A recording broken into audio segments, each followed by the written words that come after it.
Seguimos aquí en su espacio Voz para el Cambio, esta ventana de opinión de compromiso con la patria. Don Jacinto Ascensión, y nosotros seguimos en el tema que aunque ya lo hemos especializado para que sean Paula Xiomara y Nicauli que lo analicen y lo comenten, el tema de educación, pero salen informaciones que uno tiene que abordarla necesariamente. Solo en Navarrete, un pequeño municipio de la provincia de Santiago, 700 estudiantes abandonaron las aulas, entre niños, niñas y adolescentes.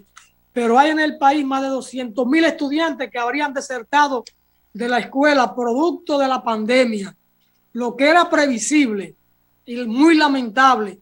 No solo está el tema de 2 años escolares con muy baja calidad, sino lo más grave, la deserción escolar, porque el que queda en las aulas, virtual o presencial, algo aprende y por lo menos mantiene el vínculo con la academia, con la educación, con el sistema, sigue vinculado al sistema, pero lo que abandonaron, simplemente eso, abandonaron, y entonces ahí muy poco va a quedar, o muy poco puede preservarse, o muy poco puede conseguirse. Una buena parte de estos que se desvinculan del sistema educativo pasan al mundo laboral. ¿Y en qué condiciones pasan al mundo laboral? De mucha inestabilidad para trabajo precario, cuando lo fundamental debe ser que sigan vinculados formalmente al sistema educativo. Don Jacinto, ahí están planteados los desafíos, que me perdone Paula Xiomara y Nicauli, que es un tema para ella, pero bueno, sale en la prensa, hay que comentarlo de manera oportuna. Saludos. Sí, don Alfonso, sí, es una pena uno por tener que escuchar esto, ver la noticia, pero pena más cuando uno lo siente carne propia, ver a esta gente. Todo ser humano, más en esta edad productiva, lo que quiere es estar trabajando, lo que quiere es estar produciendo y sobre todo insertarse en el mundo laboral. Eso ayuda al ser humano a sentirse vivo, pero en nuestro país, lamentablemente, todo lo que tiene que ver con la política influye mucho, es de peso. Y muchas de estas personas, inclusive, que han entrado a trabajar en lo que es el sistema público, trabajar en el Estado, y mirando el Estado como el mayor proveedor, como decimos, mayor empleador que tenemos en el país. Entonces eso también trae consecuencias ahora que se cambia de un gobierno a otro. Aquí tenemos en el tren del Estado cerca de 700,000 empleados, don Alfonso, y eso es mucho. 700,000. Usted va a algunas escuelas, don Alfonso, y usted encontraba en escuelas que estaban nombrados conserjes, personas que tenían que ver con la seguridad, muchas veces 5 o 6 veces más que la capacidad del centro educativo. Pero muchas de esas personas, Alfonso, no iban a trabajar, sino que eran puestos solamente políticos para ir a cobrar. Y así está lleno el sistema del Estado, las instituciones del Estado, que este gobierno, don Alfonso, no ha resuelto eso, sino que lo que ha hecho es desplazar lo que estaban para colocar los empleados de ellos, las personas que ayudaron en la campaña. Pero mucha de esta gente solamente lo que está esperando es lo de cada 25, cada 30 para cobrar. No es que se está haciendo un servicio, un trabajo al Estado. Entonces, ¿cuándo realmente vamos a terminar y acabar con eso? Porque eso también es una manera de corrupción, de colocar gente para cobrar un salario sin que la gente pueda prestar su servicio, sin que la gente pueda ir a trabajar. Y yo creo que es hora de ir cambiando esa cultura y de hecho de propiciar siempre de que la gente pueda, esa gente que están trabajando realmente, pueda mantener su empleo, pueda mantener su trabajo, no importa el gobierno de turno que venga, sino que el gobierno tendrá otra manera de impulsar mecanismos, que se crean más empresas y que esas empresas puedan entonces tener mayores empleados para así combatir un poquito el nivel de desempleo que tenemos en el país. Y el gobierno decía en estos días que ya casi se ha recuperado un 70% de lo que tiene que ver con empleo a partir de toda esta crisis que ha dejado la pandemia, donde muchas empresas habían cerrado sus puertas, otras empresas habían disminuido un poco a un 50% sus empleados. Y parece que la economía se ha reactivado nuevamente y se ha logrado a partir de lo que el gobierno dice, el gobierno oficial. Yo lo escuché en una declaración del propio presidente de la República. Ahora, en lo que tiene que ver ya a eso que usted se refiere, a nivel del sector público, más en educación, ahí está ese problema que tenemos en este momento. Yo, que estoy coordinando una escuela laboral, tengo cerca de 5 empleados fueron desvinculados y eran gente que ocupaba un espacio, un puesto de trabajo. Ahí estamos. Lo último que hicimos, y lo decía en estos días, era invertir, hacer una inversión para poner cámaras de vigilancia dentro de lo que es el entorno de la institución donde yo trabajo, en lo que ellos se deciden a mandar a las personas para ocupar esos puestos. Pero muchas veces, don Alfonso, ¿qué hacen ellos? Nombran a la persona para esos puestos y luego no los mandan allá, sino que solamente se quedan cobrando en su casa. Porque es así, porque llegan con el nombramiento, van al del incumbente que está dirigiendo ya sea el distrito, ya sea la regional, y al final lo que le dicen es que usted se quede en su casa. Yo le aviso, quédese ahí cobrando, yo le aviso. Y eso yo lo he visto, que está aquí en oficina que he estado, con estos ojos que están aquí, que llevan un nombramiento que le salió, le dicen así al incumbente: no, quédese en su casa, que cualquier cosa yo le aviso. Entonces así no podemos nosotros realmente seguir hacia adelante fortaleciendo una institución, en este caso como el Ministerio de Educación. Una nómina, no voy a decir abultada, pero muy grande, pero también con salario muy bajo. Son pocos los que ganan más de $2,000 en el Estado. El 80% de los empleados públicos gana menos de 30,000 pesos. Un porcentaje muy bajo llega hasta 50,000. Y son muy poquitos los que ganan de 80 o 100,000 pesos en adelante, que apenas estamos hablando de 1,700 o $2,000. Sí. La carga salarial es muy baja y entonces hay que salir, entre comillas, de empleado, pero ¿cómo votarlo? Pero además, en el sector agropecuario, los técnicos que están nombrando no están cobrando. Tienen 4 y 5, hasta 7 meses nombrados y están trabajando y no le pagan. Sí. A los propios técnicos del partido que está en el poder. Entonces, el cuadro es realmente... No, eso es real, don Alfonso, porque hay una amiga suya, mía también, que tiene 5 meses trabajando ahí donde usted dice y no ha cobrado. 5 meses tiene. Y el cargo de ella es un cargo relevante en el sentido por el puesto y su formación. Y tiene 5 meses que todavía no le han pagado. Pero si se va de peor. Sí. Se va de peor. Entonces sí. Esto es muy serio. Paula Xiomara nos comentaba en días pasados que una amiga de ella, con un doctorado hecho en España, vino al país, tiene ya para 3 años, 4 años y no consigue trabajo. 4 años y no consigue trabajo. Va a tener, creo que ya se fue a Estados Unidos porque no consiguió trabajo. Una persona que se prepara al más alto nivel, retorna al país, no se queda en Europa porque tiene vocación de patria, viene a trabajar a su país y no consigue colocación en el orden laboral. Si tú le sumas, porque son muchos casos que vemos, si usted le suma eso, que es el Estado quien envía a esas personas a prepararse, que es el Estado que paga el doctorado, pero también que muchas especialidades, don Alfonso. ¿Cuántos jóvenes vienen con especialidades para poder innovar, para poder hacer cosas aquí interesantes y luego no colocan, no lo pueden colocar dentro de ninguna empresa, no lo pueden colocar dentro del mismo Estado que lo manda? Y al final muchos lo que hacen es que optan por quedarse en esos países y vender su servicio. Tal vez cualquier país que tiene capacidad, que ve eso como oportunidad, lo que hace es que se queda con esos profesionales que ellos no invirtieron un peso. Así sí es bueno que ellos no invirtieron un peso. ¿Por qué? Porque el propio Estado que lo manda a prepararse a esos países entonces no le da el frente, no lo coloca, no le aprovecha esas capacidades, lo que hace que le da la espalda. Entonces, y Xiomara sabe mucho de eso porque ella que ha estado estudiando en varias ocasiones fuera del país con un doctorado como lo máximo que se llega, ella conoce todo ese contexto de lo que pasa en nuestra gente bien capacitada, que luego no hay manera de que puedan entrar a una institución del Estado para prestar su servicio a ese nivel, don Alfonso.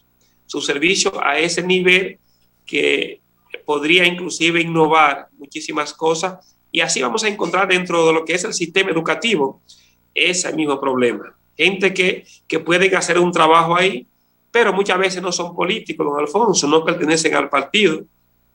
Entonces cualquier pelafután que no está formado ni le interesa formarse, pero apoyó la campaña del partido de turno, entonces ella está ocupando puestos realmente que no tiene nada que ver con su formación. Estados Unidos ha aprovechado al máximo los recursos humanos que se han preparado en otras latitudes. Un recurso humano en el que no invirtió un centavo, le llega con maestría, con doctorado y lo atrapan de una vez. Los que estudiaron en el campo socialista, los 70, los 80, retornaron al país y la gran mayoría no encontraba colocación laboral aquí y terminaban yéndose a Estados Unidos. Y a Estados Unidos no le importó que estudiaron en el campo socialista. Eran técnicos jóvenes que llegaron formados y Estados Unidos lo agarró todo. Y lo convirtió en parte de aquella sociedad. Se sirvió de recursos humanos altamente calificados en lo que no invirtió un solo centavo. Pero la República Dominicana no fue capaz de asimilarlo por el sesgo ideológico y por la falta de visión como nación para asumir a esos dominicanos que llegaron después de 5, 6, 7 años de estudiar en Europa y en la Europa asiática. No lo recibieron. Entraron al país, no hay trabajo, tuvieron que irse para Estados Unidos. Increíble. Pero increíble. Si usted, Alfonso, le suma, porque también hay que decir la otra parte que muchas veces no se menciona porque tal vez el gremio, en este caso magisterial, los maestros no lo van a decir. Un maestro lo que quisiera es que lo saquen de las aulas, don Alfonso, y lo eleven a un papel de técnico, porque muchas veces creen, bueno, ya el salario sería más, pero muchas veces creen que el ser técnico tal vez lo pueden coger hasta cierto punto, cogerlo más suave. Bueno, ya estamos. Mire lo que pasó cuando este gobierno canceló, o no canceló, porque ya a un docente no se puede cancelar, pero quitó del cargo a lo que eran los directores distritales y regionales. Don Alfonso, esas personas que deberían de hacer un trabajo de asesoramiento, porque inclusive a las aulas, para poder, a partir de la experiencia que tienen, hacer proyectos de innovación. La mayoría de esas personas, don Alfonso, no están asistiendo a su trabajo, ni siquiera en calidad de asesores, porque entienden ellos que a ellos lo denigraron, lo quitaron y no pueden ellos ir a las aulas ni pueden hacer un trabajo de técnico. Entonces, yo creo que el docente, donde se prueba y realmente de que tiene capacidad, de que puede hacer las cosas, es en las aulas. Entonces aquí las aulas, la gente no quisiera estar ahí porque eso lo ven como coger lucha. Y sin embargo, en otros países, esa gente que se prepara, don Alfonso, que tiene maestría, inclusive que tiene doctorado, usted lo ve fajado en las aulas, haciendo proyectos de aula, acompañando procesos en las escuelas, y es algo interesante, porque la formación lo que tiene que llevarte es a eso, es a usted ir al terreno para desde ahí entonces lograr transformaciones. Y eso entonces hay que decirlo también. Ahí entran elementos que también hay que ponderarlo. Primero, la vocación. Segundo, el trabajo real está en las aulas con los estudiantes. Y tercero, es el más sacrificado, aunque es un trabajo de amor, de transformación, es más sacrificado porque tiene la constancia de llegar ahí a las 7:30 de la mañana y estar hasta las 3 de la tarde, el horario que sea, fijo, no debe fallar. salvo que se enferme, pero tiene mejor remuneración. Entonces, los mejores recursos deben ir a las aulas, porque claro, es el trabajo directo con la materia prima que hay que levantar, que son los jóvenes, que son los niños, las niñas. Entonces, ese trabajo debe ser mejor remunerado. Y yo asumo que en una sociedad donde eso se valora, el mejor salario debe estar ahí en las aulas. Y los mejores recursos pedagógicos, en términos de formación y hasta de vocación, de desprendimiento amoroso, debe estar en las aulas. Debe ser entonces mejor pagado. Solo con esa mira es posible que tengamos entonces una mejor calidad en la educación. Pienso yo, y Paula Xiomara ha hablado varias veces de la experiencia en España, de cómo allí los más calificados son los que van a las aulas, y cómo el que tiene el doctorado, el PhD, y de hecho, quiere ir al aula. Claro, y de hecho, Alfonso, tanto Nicauri, Melo, como Xiomara, lo puede decir porque tienen la experiencia inclusive más que yo. Yo le hablo porque he estado vinculado ya por los últimos 10 años al sistema educativo de acompañar el proceso con docentes. Don Alfonso, usted le pregunta a los maestros cuál es su valoración del acompañamiento que ellos reciben por parte de los técnicos que tenemos en educación. Y le puedo decir que muchas veces los maestros están mejor preparados y están más al día de todo lo que es el currículum, de todo lo que es el proceso educativo, que los propios técnicos que le están acompañando, Alfonso. Eso para que te vea lo que es el nivel y por qué la gente quiere ser técnico, porque al final al técnico no vale mejor ser técnico o el gobierno no coloca a los técnicos en el sistema educativo, no es porque estén capacitados, no es porque estén preparados, sino muchas veces porque es un tema de cumplir unos compromisos políticos.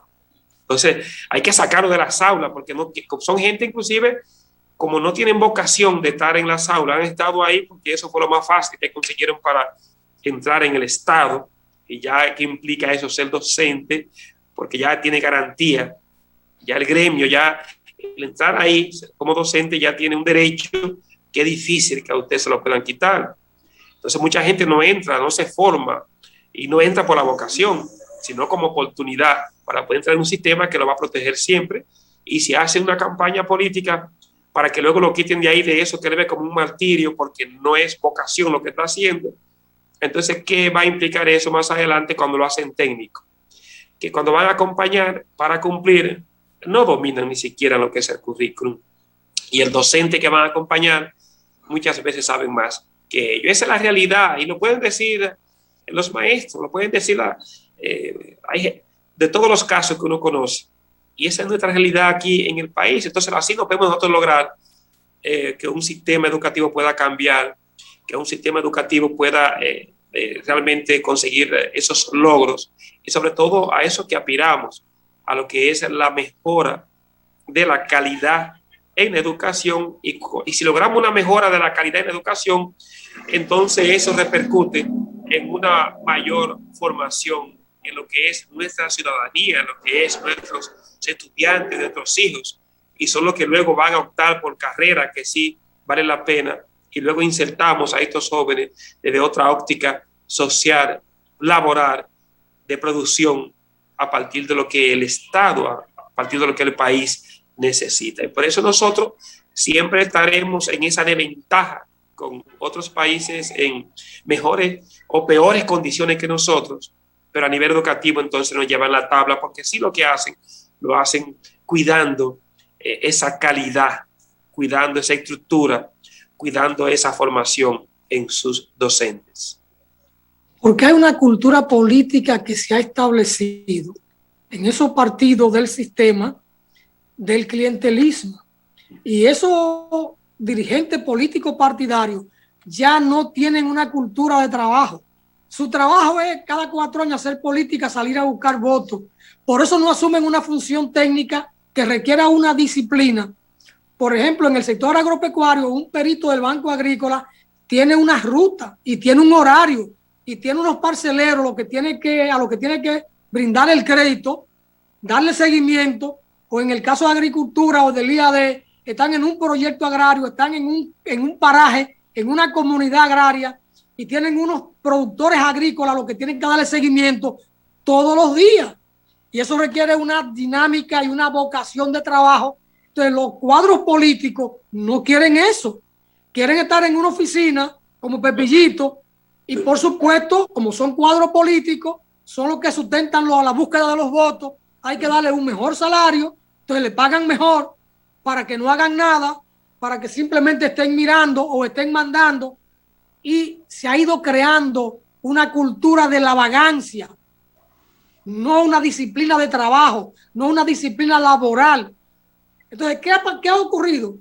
Que los técnicos, tanto en el magisterio como en la parte agrícola y en otros ambientes institucionales, se han visto que deben vincularse a los partidos políticos si quieren escalar con un mejor salario, porque la vida lo ha mantenido 15 o 20 años con un salario de miseria, y otro carajo que no trabaja o que no tiene su calificación técnica termina con mejores salarios porque es supervisor, trabaja en un departamento técnico, está en aire acondicionado, no sale a guayar la yuca al campo o a las aulas, donde tiene que hablar 5 o 6 horas, no hay micrófono para hablar, un tremendo calor, a veces un abaniquito que lo que genera es una brisa que te produce gripe. Entonces, hay toda una ambientación social e institucional que va promoviendo la vagancia o que va llevando a la gente a la vinculación político-partidaria como una manera de ascenso. Entonces, así, Jacinto, mire, no podemos echar para adelante en la sociedad. Sí. Le voy a dar un dato, don Alfonso, para que usted vea el control que se tiene en educación. Estamos solamente en educación para no meternos con otras instancias, otras instituciones del Estado. Si se fija, al principio del año escolar, el Estado suplió desde el Ministerio de Educación a que cada docente tenga una computadora personal, don Alfonso, que no es la primera vez que en este país se le ha suplido a los docentes, a los directores de las escuelas, una computadora que es con ese 4% que es de los impuestos que pagamos nosotros. Pero a la hora de repartir estas computadoras, don Alfonso, tengo para decirle que hay profesores que han recibido 2 computadoras por estar en 2 escuelas diferentes, don Alfonso. Pero hay un reguero de docentes, de maestros, que ya están pensionados, y otros que ya iban para pensión, don Alfonso, que fueron a recibir sus computadoras, de un sistema que te puede depurar realmente el personal y ver cuáles son los que están trabajando y cuáles no. Entonces, fíjense cómo el dinero de nosotros al final, ¿qué va a pasar? ¿Usted va a lograr mejora en la calidad educativa con eso? No, pero sin embargo, ahí tenemos una concesión que tal vez se hizo. ¿Quién ganaría eso para suplir a las escuelas, a los maestros de las computadoras? Se gastan unos recursos, don Alfonso, y al final no se logra realmente ningún cambio, no se logra ningún fortalecimiento. Lo que se logra sí es gastar lo poco, mucho de los pocos recursos que tenemos, que se pueden invertir de otra manera más eficiente para la calidad y la mejora de nuestra educación. Entonces, tú no tienes un control, y eso es así, don Alfonso, así como lo estoy diciendo, pero usted no escucha a la ADP hablar sobre ese tema. Usted no escucha a ningún organismo de educación tampoco, ni siquiera a Educa ni a Inicia, porque al final lo que hay es un negocio donde todos están compuestos entre sectores dentro del sistema educativo, pero también sectores dentro del empresariado, que al final lo que se quiere es cómo todos pueden aprovechar ese pastel, en este caso, de ese 4%. ¿Y dónde está la moral de un maestro que recibe 2 computadoras cuando debe ser consciente de que con una es suficiente? Y no es capaz de decir, no, ya yo recibí una, sí, y devolverla mediante recibo. Sí. Una carta y la devuelve. como hizo Juan Bosch a la Biblioteca Nacional, al Museo del Hombre Dominicano, lo invitaron a una conferencia y él fue, y después le mandan un cheque de 600 pesos y con una cartita devolvió el cheque. Dijo que no, que él fue a contribuir con su conocimiento, que en ningún momento le hablaron de que le iban a pagar y no recibió el cheque con una cartita. Pero todo eso queda, de eso queda constancia. Juan Francisco me mandó la carta en estos días porque alguien la publicó. Si alguien cogió ese cheque y hizo otra cosa, ese no era un problema de Juan Bosch. Él no recibió el cheque porque fue a una conferencia allí, año 81. Entonces, esos maestros debieron negarse a recibir esa segunda computadora.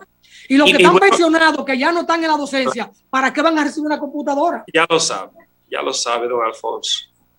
Y luego es que usted pueda ir a esos almacenes que tiene educación, que tiene el Estado, el Ministerio de Educación, cómo se están dañando los equipos, cómo se están dañando los libros, cómo inclusive se están dañando las butacas, porque hay regionales, hay distritos que a veces piden cosas, o escuelas que piden cosas que no necesitan, don Alfonso.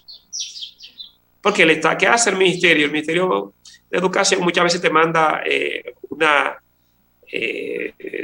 un instrumento para que usted llene, que usted necesita. Y muchas veces sin comprobar si esas son necesidades reales, lo que pasa es que te empiezan a mandar, empiezan a comprar. Entonces uno no puede desperdiciar, Alfonso, estos fondos. No hay realmente un seguimiento real para ver en qué se está invirtiendo. Las compras destilan grasa. Sí. Y la grasa es necesaria. Pero así no, don Alfonso, así no. Y eso, un cuerpo magisterial tiene que defender eso también. No es tanto me favorezca a mí, sino ver también el sistema educativo tiene que ser un poquito más amplio la mirada, don Alfonso. Pero claro, no es tanto que me beneficia a nivel personal a mí, sino que ver que el sistema es mucho más amplio. ¿Cómo favorece eso a la mejora de la calidad educativa del sistema en el país, de nuestros estudiantes? Creo que hay que verlo más allá también. En una sociedad, lo último que debe caerse es el sistema educativo. Cuando todo se demorone, el sistema educativo tiene que tener una fortaleza ética, moral, porque si el sistema educativo se desprende, se desgrana, se cae, miren, no hay nada que hacer. Entonces, con estas cosas de que en el sistema educativo las autoridades tienen que comprar porque eso destila grasa, eso es grave. Ahí hay un problema ético-moral. Cuando un maestro recibe una computadora, no tiene que recibir una segunda computadora. Y si el maestro está pensionado, que ya no está en aula, no tiene que recibir el equipo tampoco. Si lo están recibiendo, implica que hay una grave situación ética. Y eso es una mala señal para la base moral de la República. Grave. Grave, muy grave. Y luego, don Alfonso, y ya con eso termino por el tiempo, ya. Y dependiendo de qué partido sea el director o sea el docente para conseguir lo que quiere. Porque si usted es el partido que está gobernando de turno, entonces es más fácil que a usted le llegue todo lo que usted pida y se le dará. Y tal vez a otros docentes, a otros directores que tal vez no son del partido de turno, porque eso pasa en todos los gobiernos, entonces esos van a tener que coger lucha para conseguir realmente lo que necesita el centro educativo, lo que necesita el distrito o necesita la regional. Entonces, son de las cosas que vemos en el sistema educativo que muchas veces no las decimos, porque cada uno lo va a plantear a partir de sus intereses y no de esa mirada amplia como proceso también y como un sistema que tiene que ir trabajando junto en ese proceso de transformación. Es una pena, pero es así. Llegamos al final, don Jacinto. Será hasta mañana que volveremos a estar en una entrega similar a esta, aquí en Voz para el Cambio. Saludamos a todos. Hacer una pregunta. ¿Cómo va con Versos Inspirados?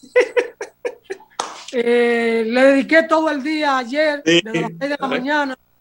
Es un gran libro, un gran esfuerzo, 2 voces en una misma dirección, con puntos de partida que parecen lo mismo, pero con metodología de trabajo diferente. Ofrecen colores diferentes. Un libro con dos miradas, un libro con dos poetas. Es interesante. Me lo terminé anoche. Gracias. Ciento y pico de páginas. Anoche tuve un gran intercambio con David de Jesús López Rosario, ¿será? No. De los Santos. López de los Santos. López Rosario es Jacinto, el otro poeta, Jacinto López Rosario. Muy interesante, los versos inspirados. Ciertamente inspirados. Bueno, gracias, don Jacinto. Nos veremos un día de esto. Bueno, mañana aquí, pero un día de esto nos veremos en el mundo de la poesía, ahí en la Casa de la Juventud Colonial. Qué interesante. Muy buena actividad el viernes, así que gracias por ese apoyo. Gracias a usted. Un abrazo. Hasta mañana.